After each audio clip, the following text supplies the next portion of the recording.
live in 2 minutes.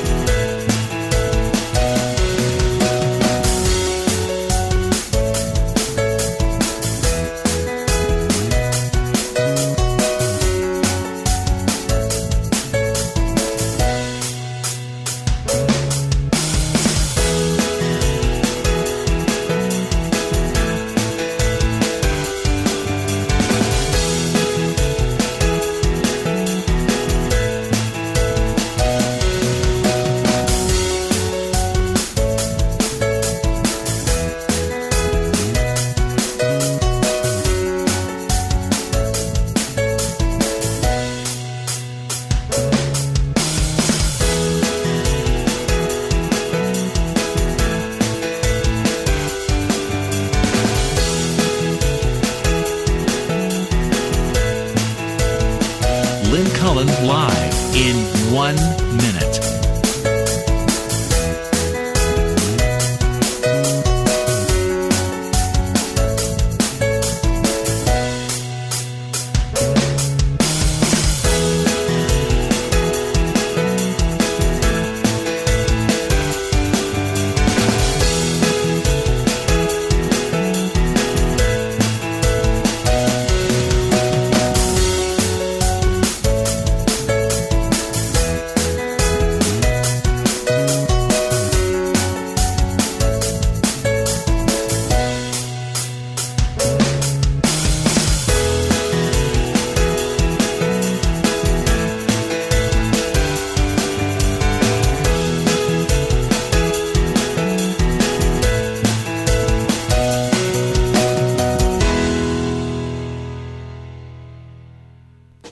Welcome to Lynn Cullen Live at pghcitypaper.com. Email your questions and comments to Lynn at pghcitypaper.com. Why, hello there, and welcome to the show. Well, so I know I was telling you for the last year or so, beware Scott Walker. He could well become the next president of the United States. Thank God. Although he's still young, I'd still watch out for him. But, God. Thank God. There's one more down. And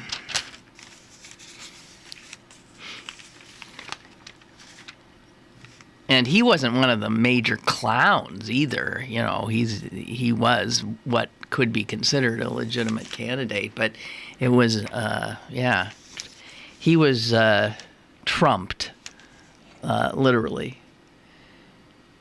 He went from number 1 in the polls in Iowa to number 10, like that, when Trump started drawing all the oxygen out of the room. So Donald Trump, my new favorite person, at least managing to take some of the more noxious folk out. Although, you know, if Donald is the one left standing, God help us all.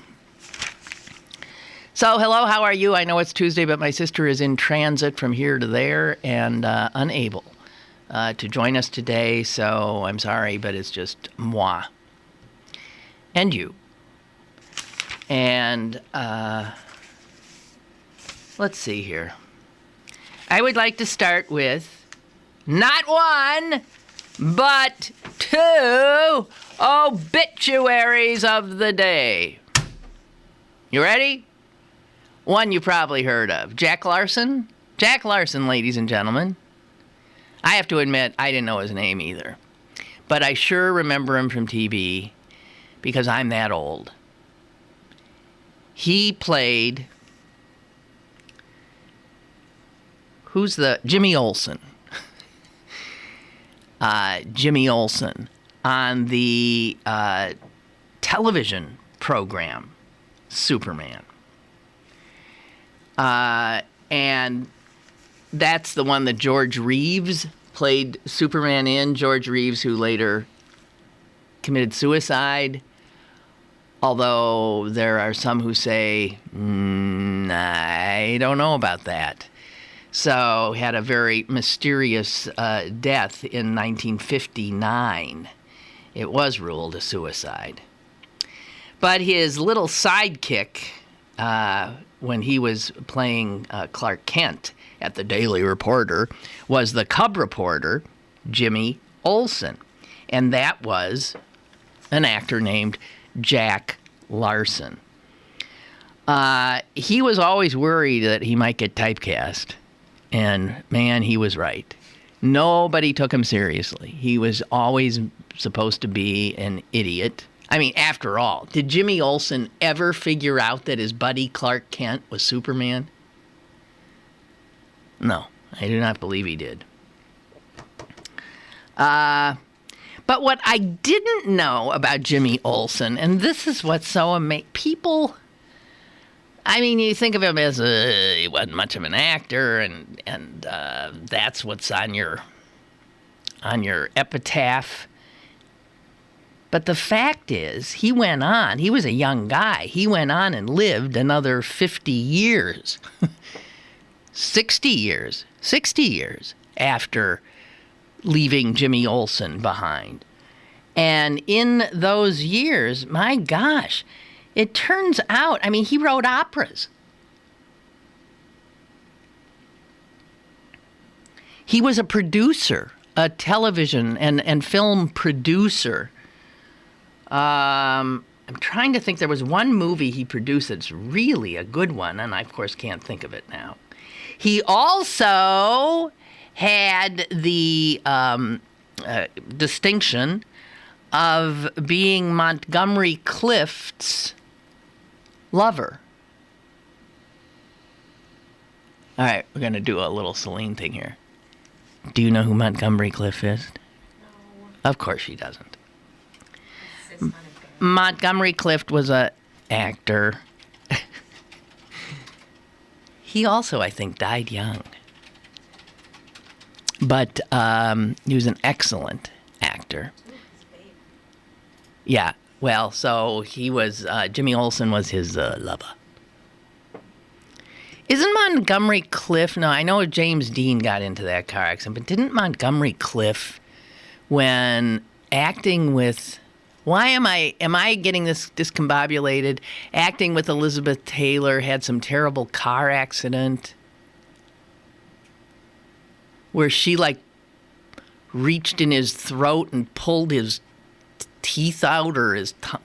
Or am I mixing him up with James Dean? I don't know.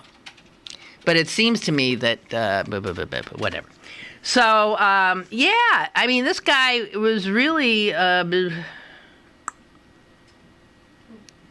he was, are you finding anything like that? No. Yes. Yes? Yep, how Liz Taylor saved Montgomery Clift's life. Liz Taylor saved his life. Yeah. She literally reached into his bloodied mouth and dislodged whatever, his tongue, his teeth, something that he was choking. They were very close after, because after all, she saved his life. What a woman that one was. So, Ooh, yeah, manually pulling a tooth out of his tongue. Manually pulled a tooth out of his tongue. Because he was choking. And I believe he has, I mean, in his last few movies, there was always this scar around his mouth that made him a little less beautiful. But I believe that was from the accident. And then I don't know, but he died very young, right? Died anyway. He was doomed to die a violent death. Excellent actor. Celine, we've got to treat you to some these great actors. Yeah. Anyway, back to Jimmy Olsen. He would show up at, Superman-related events until 1988, when he showed up in Cincinnati, and some jerk fan with a Sharpie stained his white linen suit that he had custom made in Italy. And that was it for Jimmy. He said, I'm not going to any more of these. All right, so Jack Larson, who played Jimmy Olsen, then went on to write operas after he was the lover of Yeah, Montgomery Clift. That would have been a shocker if people knew that, because Montgomery Clift was not out. Nobody was out then. And in fact, women loved him. But it was Jimmy Olsen who had him. So William says, like you say, Lynn, Walker is young. I'll still keep an eye open for him. It'll be wild to see him run against Kanye in 2020. Well, I think what's going to happen with Walker, I mean, it'll be interesting to see. But the voters of Wisconsin have about, I think, had it up to here with him, too. So he could well, lose. I don't know if they have term limits there or not. He could well lose his position from which he can run. But all he knows is politics. That's all he's ever done. And he does have a gift for it, but we'll see. Okay, my other obit is Daniel Thompson. Dead at the age of 94, ladies and gentlemen. He invented stuff. He invented the fold-up ping pong table on wheels. I think, listen, a lot of you in the 50s, you had one of these in your basement, right? After you got done watching Superman, you maybe repaired to the basement and played a mean ping pong game. Daniel Thompson, however, his obituary in the New York Times is a bit of a backhand. I mean, they laud him for this invention, not the ping pong table, but accuse him essentially of homicide in a way, not of a person, but of a cultural icon. I'll explain. Daniel Thompson figured out how to build a machine that would make 4,800 bagels in an hour. This was 1968. And I gotta tell you, what he did to the bagel by figuring out how to mass produce it was, if you ask any Jew, was murder. He killed the bagel. Because the bagels people think of as bagels today are not bagels!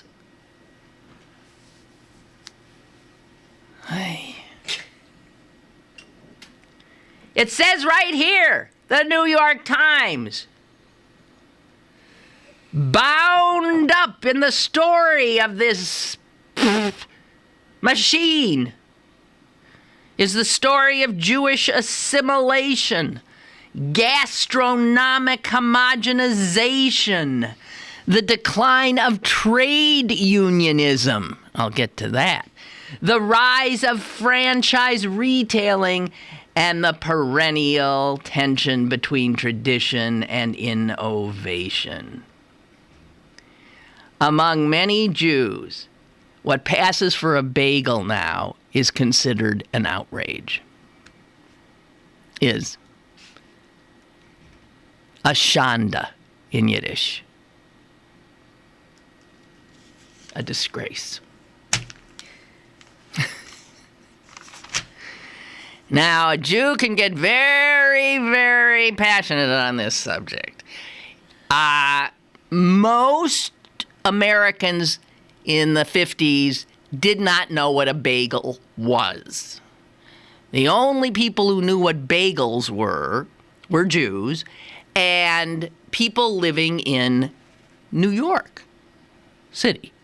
That was about it. A bagel had to be made by hand, from dough that was rolled by hand, coiled into a ring, dropped into a boiling kettle, and then baked in a wood-fired oven. And ladies and gentlemen, what you get when you do it that way is something wondrous. It has flavor. It has a crust, a real tough crust, actually.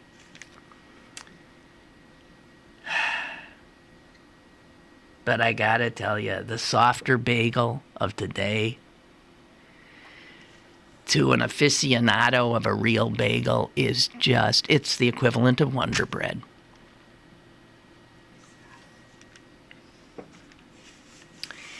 I mean, the bagel, what a bagel was so obscure that when the New York Times was doing a story that involved the word bagel at one point in the late 1950s, no, actually in 1960, it had to define it for its national readership, and they defined it this way: an unsweetened donut with rigor mortis.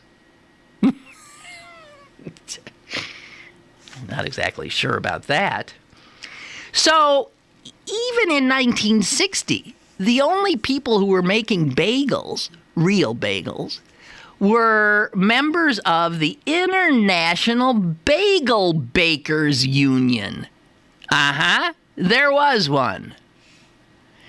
And because their bagels, all handmade, were so wondrous and supplied all of New York, these guys were powerful.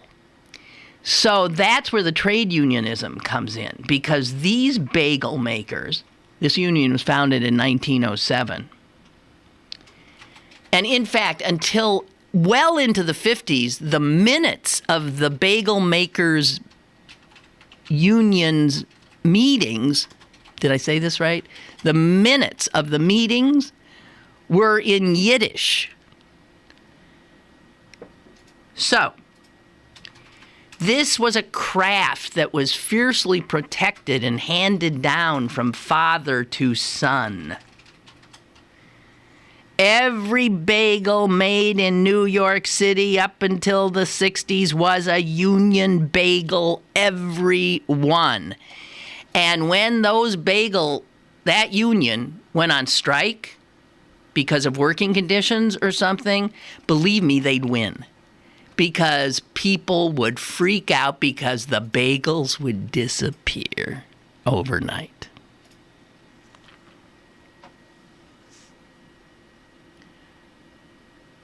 New York Local 338 could hold the entire metropolitan area of New York hostage in any dispute with a bakery owner.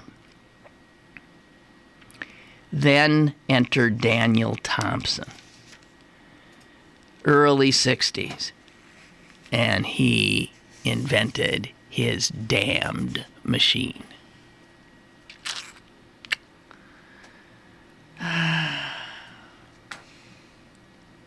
Here's what some guy who has written about bagels, the bagel maven.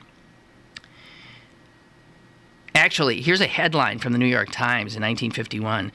Bagel famine threatens city.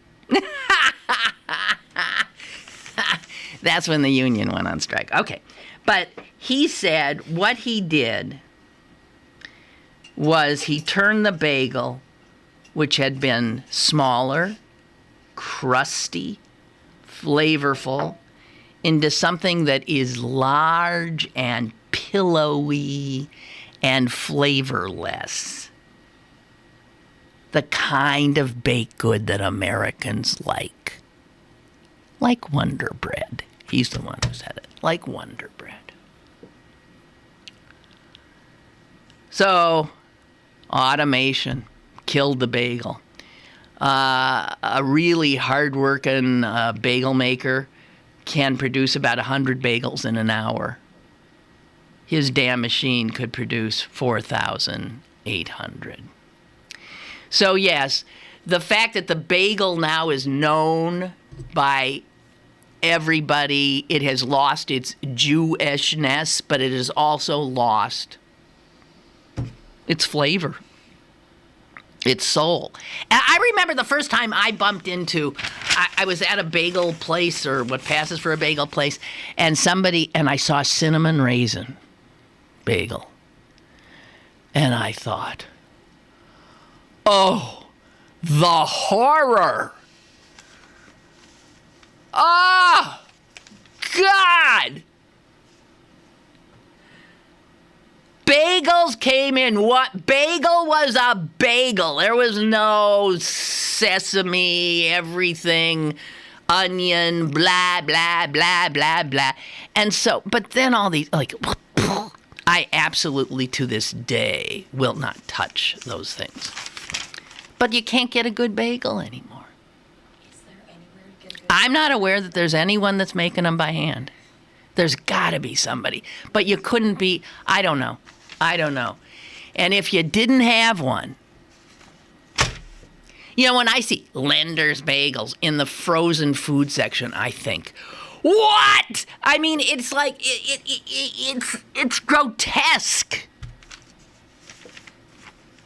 Daniel Thompson looks real smug next to his 4,800 bagel an hour machine. Anyway, so he put the hand rollers of New York's Local 338 Bagel Makers Union out of business like that.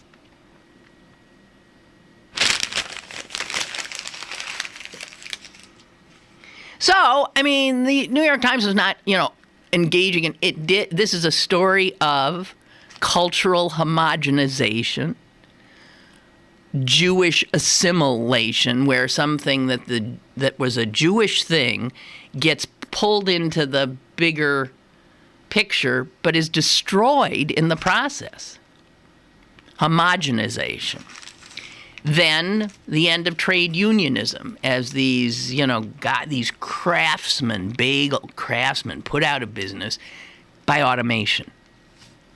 And much less of a quality product. But nobody knows it.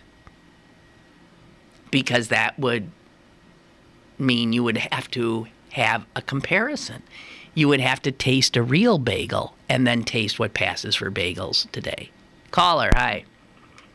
You're on the air already? Good morning. Good morning. Yes, I was listening to your rant about bagels. Yes. And boy, do I miss Bagel Land. Did they do it? Well, but they weren't handmade, were they? I think they were. They were. They only had two stores. One was on Banksville, and the other one was in Squirrel Hill. And on Murray, right? I used to stop in there on the way to work on Sunday mornings. I had a very early shift at a facility, so I'd stop in there about 7:15, pick up a hot water bagel. Yeah, well, that's the real deal. Yeah, a hot water bagel. It wasn't the size of a dinner plate. It was around the size of a teacup. Right. And a smear of lox and cream cheese, because I couldn't afford either lox or cream cheese. And I'd have that as my 10:30 snack. Yeah. But boy, do I miss them, because when you go into Einstein's or Bruegger's, they're the size of dinner plates, and it's 2 meals. Yeah, they are too big. This is what happens. This is why Americans are fat. They're too big, and they don't taste like anything. That's why you have to add all these flavors they add to them. No, I would go in and I would get literally what they used to call a water bagel. Water bagel, because it was boiled, but then it was baked. Yes, to get the boiled to cook it, and then baked to get the hard crust, and then the inside was a little gummy at times. Yes. Yeah, but boy, do I miss them. But me too. Have an easy fast.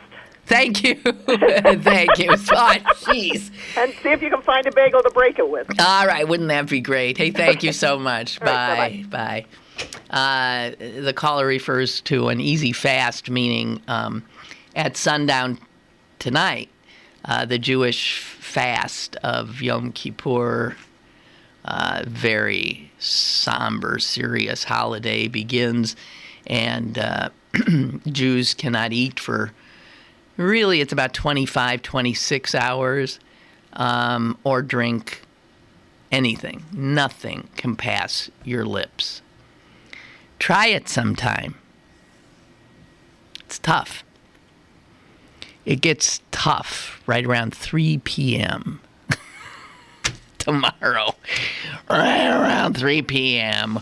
when the dehydration starts to kick in. And I'll tell you what else happens. People who are coffee addicts have blinding headaches all day. But I was talking to a woman who's got to be 90 years old. I was at a meeting with her Sunday. And I said, do you still fast? And she said, yes. I'm thinking, wow, a 90-year-old fasting. Because they start, once you get real old, they give you a little, hey, you need to take your meds. You don't need to, we don't want you getting sick. There's no problem. But she does. So, Jews say to each other, easy fast. Hope you have a easy fast. There's no such thing! I remember the first time I fasted, I must have been about 10.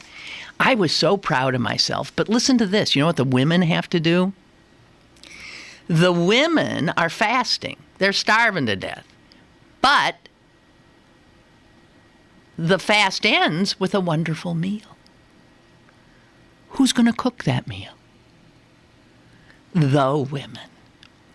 So the women, while they are aromas, they're standing in a kitchen with aromas that they're making coming out. They're baking, they're making matzo ball soup, they're doing all this wondrous stuff. And the food is right there in front of them. And they can't touch it. So when I was 10 and tried for the first time, I was so proud of myself. And I was in the kitchen helping my mom and grandmother. And the clock was ticking down. We had maybe an hour to go. And without thinking,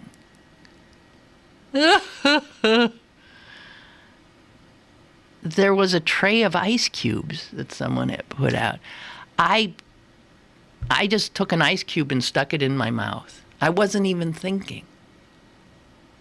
And when it started to melt in my mouth, and my body was saying, oh, thank you, I realized, oh my God, what have I done? Ah! Now today I would say, relax, it's okay. But I was just mortified. I remember overhearing my son the first time he tried to fast. He was on the phone with his best friend who's Muslim. And Sam's complaining, oh God, this is so hard, I'm so hungry. And his friend, Salahuddin, Sam reported back, said, you think that's hard? Try 30 days. And then they got in an argument. But you can eat at the end of every day. You can eat. Try 30 days, sunrise to sunset. But you can eat at the end of like 12 hours. I'm on 22 right now. Two little boys having a fight. I don't know. I think maybe the Muslims have it harder.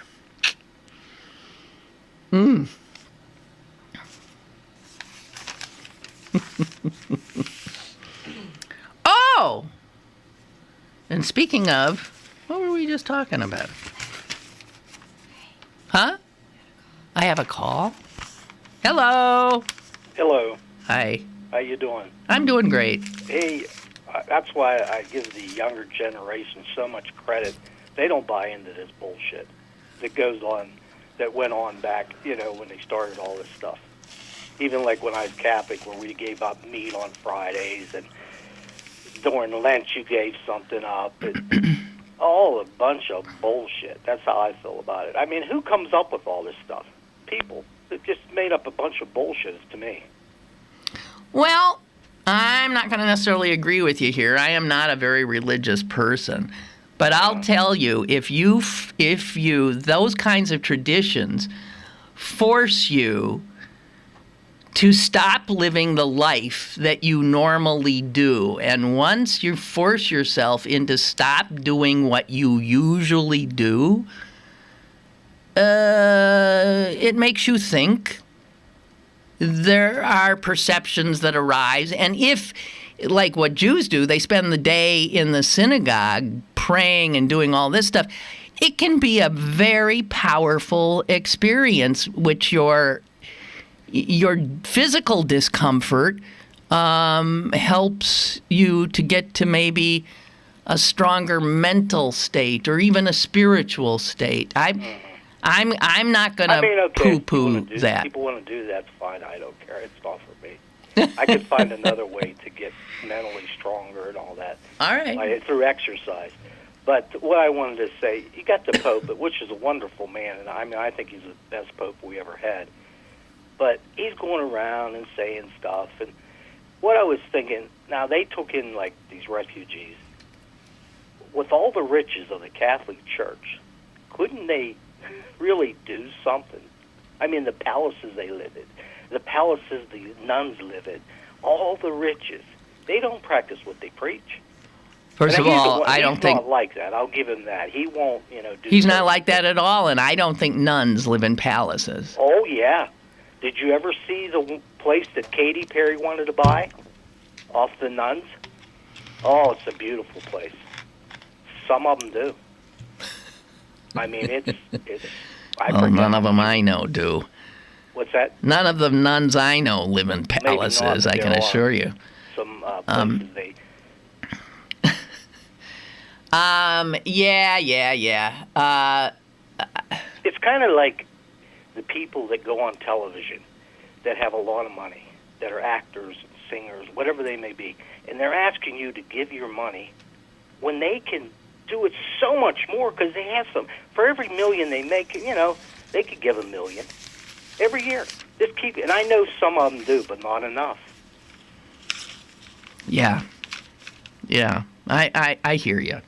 It gets me to this guy that you talked about yesterday who was on there, that young guy who bought this drug company.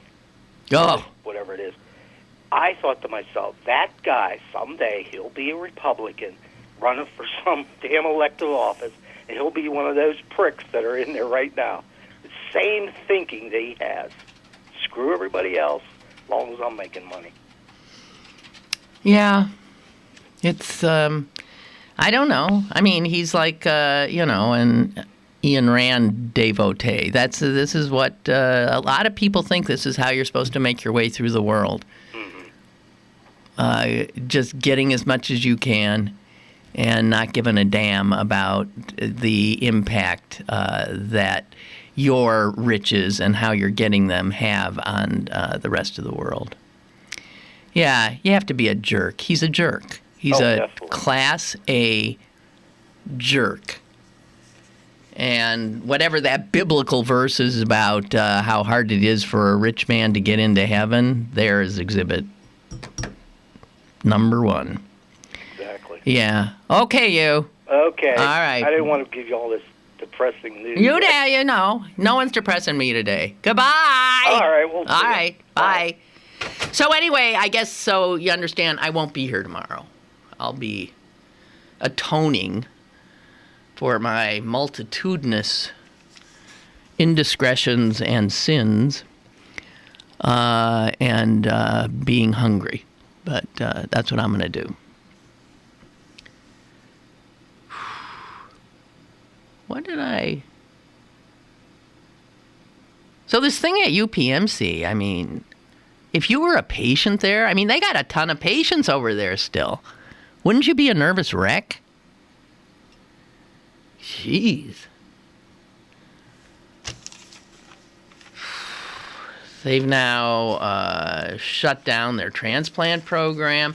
I mean, this is some serious stuff, in fact. So, I knew there was something else I wanted to tell you, but it's just flown my head, so maybe it'll come back in a little bit. I certainly hope it does. But I want to give you another, I think, an uplifting story. This is about a guy who's 100 years old, which is older than the two obituary people that I read. And he's, not only is he still alive, but he, last Sunday in San Diego, set 5 world records that had to do with athletics. This Sunday, he was at a meet for, Senior Olympics. He's 100 years old. He set records in his age group, you understand. First of all, in your age group? So how many other 100-year-olds were, I think he's in an age group maybe 90 to and up or something, but he's still just killing everybody. He became the first 100-year-old to break 27 seconds in the 100-meter dash. The first to clear an official height in the high jump. He also broke records for men he's in the 100 and over age group. So, he also broke records in the 100 and over age group in shot put and discus, and he set a record in the long jump. His name is Don Pelman, and he's a wonderful character. He was an athlete in college. He went to the University of Wisconsin at lacrosse, but had to drop out because of the Depression.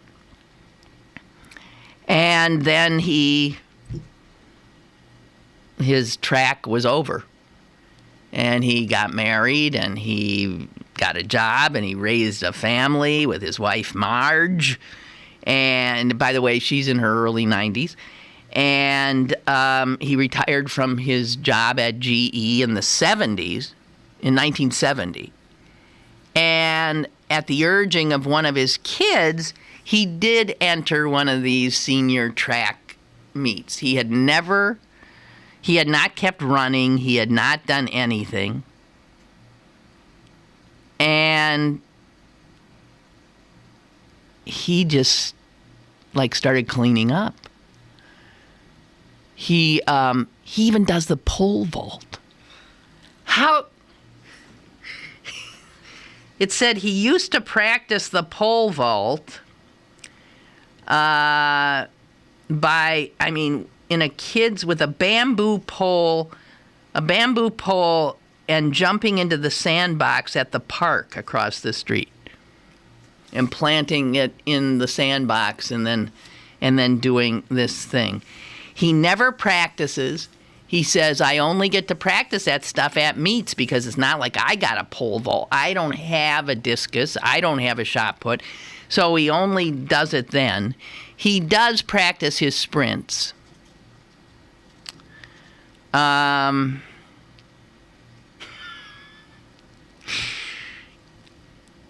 people who are at the meet, who are running it, were just blown away by him. And he kept saying, some young woman who's also on a university track team kept saying to him, Mr. Pelman, you really need, you shouldn't, I don't want you to dehydrate. Here, please, take this water. No, he says. I don't want that water. If I start drinking water, I have to go pee. So he refused all aid, and somebody said it's a riot because when he missed what he wanted to do in the broad jump, he's muttering to himself, I gotta practice more. He's still at 100. He's beating himself up that he needs more practice, and I don't know. It's a great story. Says here, Don Pelman had been at the San Diego College track for less than an hour Sunday morning and had already moved his lawn chair twice to remain in the shade, which was receding fast. By the time he set his 5th world record, the temperature on the track was almost 100, which happens to be the last birthday he celebrated. What a cute character. What else can I tell? I'll just tell you a few other things. He's muttering all the time, very negative. He says, he's quoted as saying, as he muttered away from the long jump, "Man, at this age, every week it goes downhill." So, it's said that between events, he just sat in his lawn chair, and he didn't bother to take off his shoes, which were falling apart, his left sock poking through a hole that he had cut in the shoe to relieve pain caused by a bunion. What an old codger. I love him. I love this guy. He had his height. He wanted to break the record, which was held by a Japanese guy in the 100 over age group for the 100 meters. And the record was 29.83. And it had been set 6 years ago. And he demolished it by 3 whole seconds. So, let's see what else. I mean, it's a funny story. His heat in the 100, which included runners in their 70s, was delayed because a woman in the previous heat had fallen on the track and had to be removed. And then it said that he then went to the shot put area where he did 2 throws. His first measured 21.5 feet, which was 3 feet better than the record. 3 feet better than the record. And his second effort, he got scratched, even though it was longer, because he had exited the front of the throwing area instead of the back. And he was disqualified for having that, indiscretion, apparently. So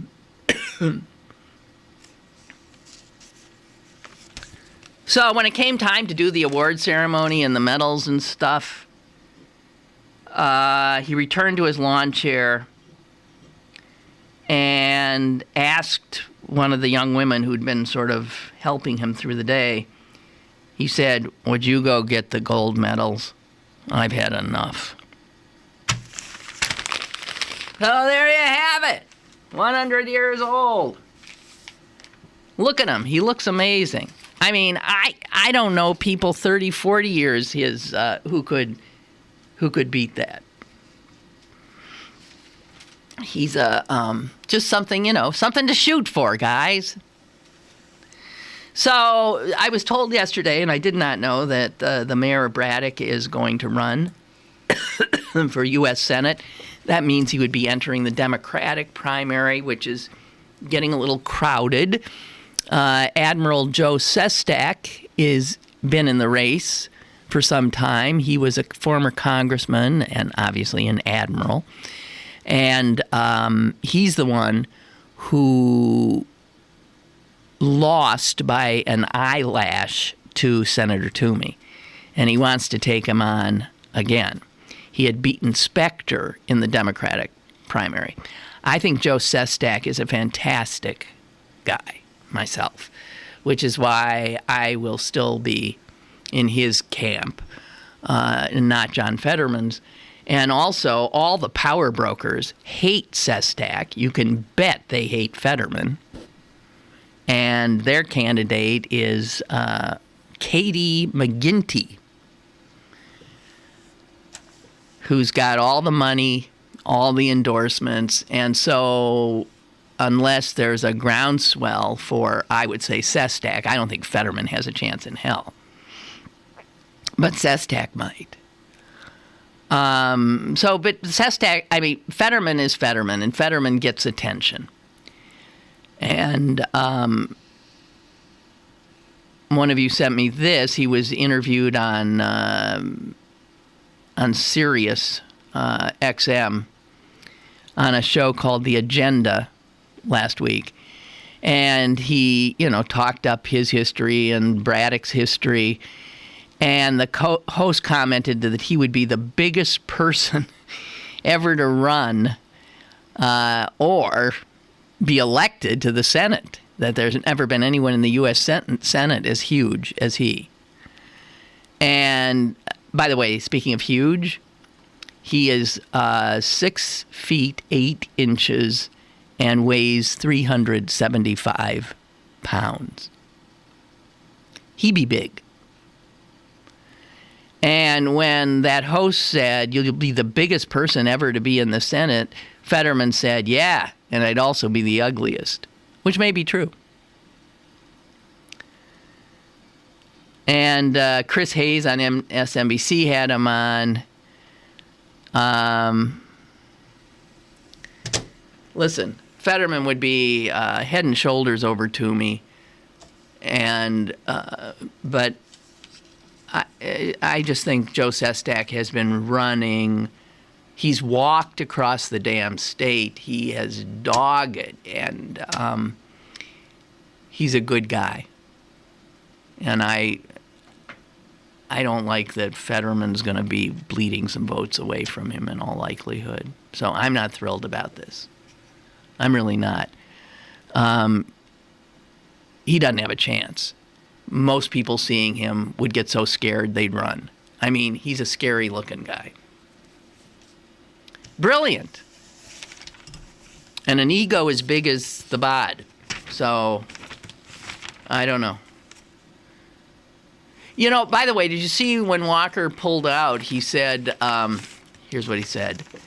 Today, I believe that I am being called to lead by helping to clear the field in this race. He believes he's being called? Is that a reference to God is telling him? It is, huh? He believes. Oh, it has nothing to do with the fact that we have absolutely no money left and I'm got 2% in the polls. No. I believe I'm being called to be an example to all these other idiots who don't have a chance, to clear out so that the party has an opportunity to really figure out which one of these clowns should be anointed. I'm sure you're not going to see a big exit by any of the others. I was a little surprised that he ran out of money because I know the Koch brothers love him. And God knows they got money.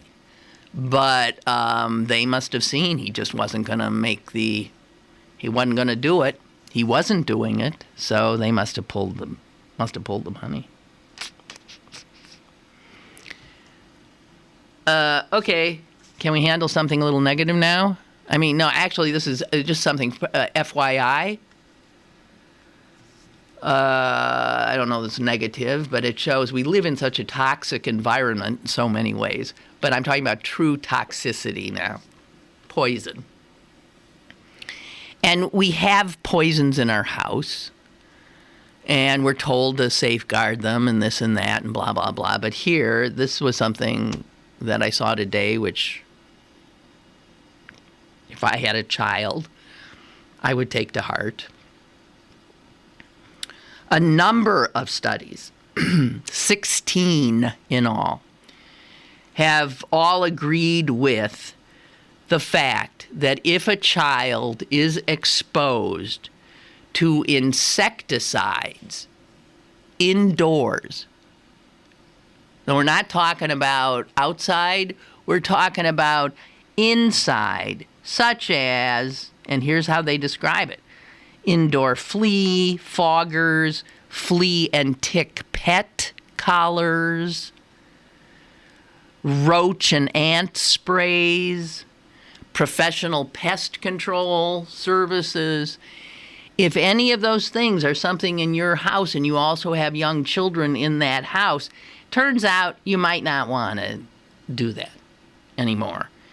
because it says right here, exposure to indoor, not outdoor, residential insecticides is associated with a 47% increased risk for childhood leukemia. 47%, that's nothing to sneeze at. And a 43% increase in childhood lymphoma. Better to live with the cockroaches and the ants, or figure out what they did before Dow Chemical and Monsanto and all the others came up with their toxic brews. Outdoor pesticides, weed killers, are associated with a 26% increase for brain tumors. But you're looking at 47%, 43% for lymphomas in children from indoor exposure. Now, it doesn't mean that if you've used it and you have a kid and blah, blah, blah, they're going to get it. It doesn't, but you're increasing their risk by a sizable percentage. And the reality is that the incidence of lymphomas and leukemia in children has increased. And that is why studies are done. What's causing this? What is this increase? What is this increase? And one of the things they're saying are pesticides. Okay? So quit it.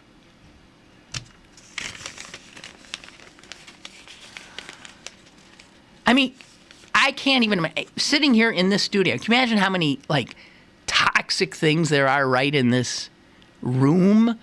We work in sick buildings. We were talking about that the other day. I mean, it is amazing. And we all have our and our allergies and our this and that. And we wonder what's going on. Well, we've chosen to live in toxic environments where you can't even open a window to clear the air. It's truly it's ridiculous. It's amazing that we've tolerated this as long as we have, and I don't see anything much changing. So I haven't said anything about Kathleen Kane's law license being suspended by the Supreme Court, but what else is new? I don't know.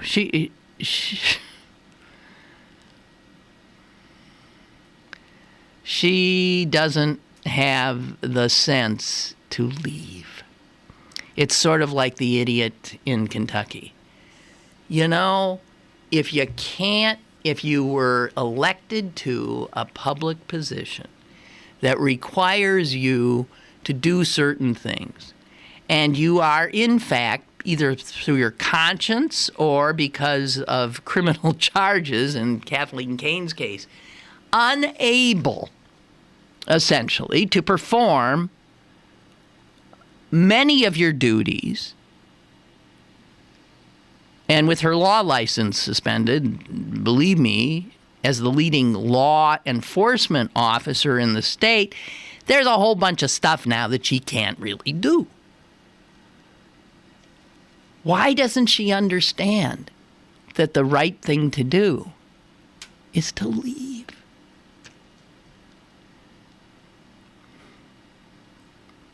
And this numbskull down in Kentucky apparently is screwing with the forms.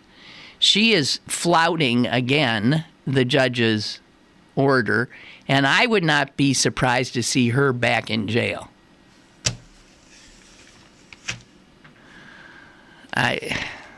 That's my guess, but I don't know. Excuse me. Pesticides. Pesticides. You look at, what's killing the honeybees? Pesticides, idiots. Pesticides. What's going on with the bats? Probably the same kind of thing. We're just poisoning the environment. which I think the Pope might address.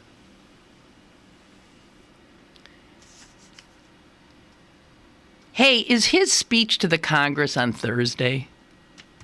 Can you check it? Because I think it's maybe during my show. And if that's the case, I don't want to do the show then because I want to watch. And I want to know if we could maybe do the show right after the Pope or something. Can you check the schedule? No. The speech to the Congress. Oh, sorry. Pope Francis's speech to Congress. Because I do not want to miss it. Not that because I think I saw it's Thursday. Not completely sure. Hey, did you see how a tweet from Hillary tanked the stock market yesterday? She merely tweeted that she thought that that certain of these I can't even remember these drugs that, like the one we were talking about the other day with this jerk taking a $13 drug and making it a $750 drug, like that, that in fact constitutes price gouging, and that as president she'd go after it. You can't do it. And all these pharmaceutical company stocks went tanked. Don't worry, they'll all go running to their Republican representatives and demand that they be able to gouge anybody they want to, because that's their God-given American right. I mean, Bernie Sanders actually has been hitting on this very hard about the cost of prescription drugs.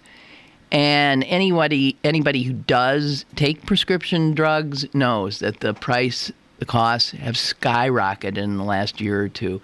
This is just simple gouging going on. There's no other reason behind it. It is well known that we in America pay double, triple, quadruple the amount for our medications than anyone else in any other nation. The drug companies, Big Pharma, has made the Congress, which it owns in large part,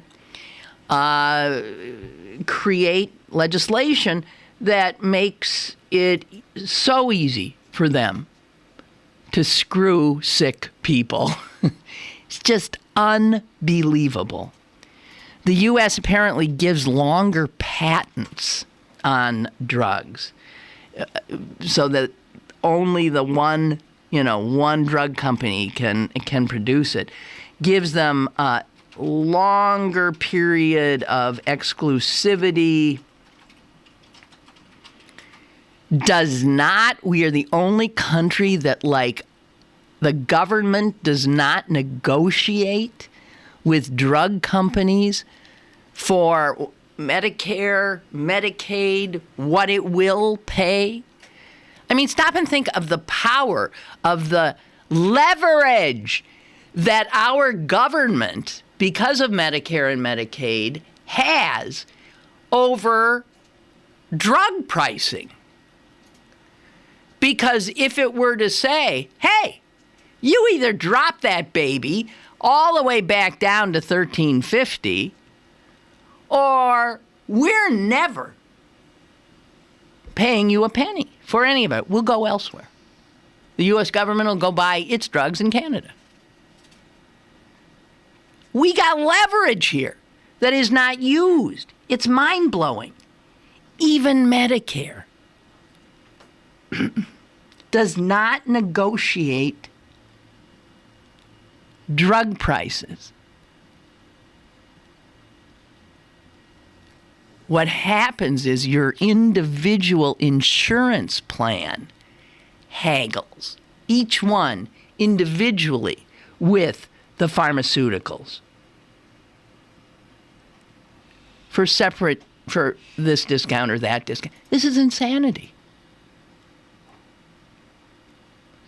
There is no doubt that Medicare and the power and strength of the U.S. government, Medicare, should have a system where they negotiate as monolithically for what will be a reasonable reimbursement. Since Medicare's got to be the biggest customer of all of these drugs, how does that give the government this huge power to get this under control? It's maddening. Caller, go ahead, please. Hello? Hello? Pope's speech is the 24th, The Pope's speech is the 24th. 10 a.m. Eastern Daylight Time. 24th is Thursday at 10 a.m. Okay, so how about can we do that? Can you do that? Can I do what? Do the show later? Not? Sure. At what time? After the speech. Okay. The Pope speaks at 10? Yes. How about if we do the show at 11:30? All right. Hey guys, that's our next show. I better make sure that's going to work, actually. Excuse us while we do these clerical tasks. This show is pretty much over, and as I said, I won't be here tomorrow. I don't have my little book. Oh, my God. Okay. Broadcast. Okay. Let's just assume that our next show, because tomorrow's Yom Kippur and I will not be here, our next show will be Thursday after the Pope's speech. And we'll just give it a little bit of a wiggle room, 11:30. Okay, so the show will be from 11:30 to 12:30. And then Friday back to normal. Okay. I think. Unless I have some incredible appointment at 11:30 on Thursday that I'm not remembering. Which, believe me, is always possible. Okay, so that's it. That's all I have. But I thank you. And to all my Jewish friends, easy fast. And I'll see you then Thursday at 11:30. Somebody better remind me. Oh, no. There'll be no reason to. Because I really want to see this speech. The Pope. Hey, did you hear, by the way, that I'm serious. This is too funny. The Congress, they are putting out all kinds of telling the congressmen, the senators and stuff, how to behave. Because you can't assume. And then they have deputized, essentially, 50 of the most well-behaved members to sit in the aisle seats so that people won't be reaching over, because the Pope's going to walk in like the president walks in. They don't want people behaving like it's some kind of or trying to take selfies. They've told them you cannot do it, you cannot touch them, and it'll be fascinating to see if the Congress is capable of sitting with a certain measure of propriety and decorum while the Pope is in residence. Unbelievable. All right, so after the Pope, we'll talk. Bye.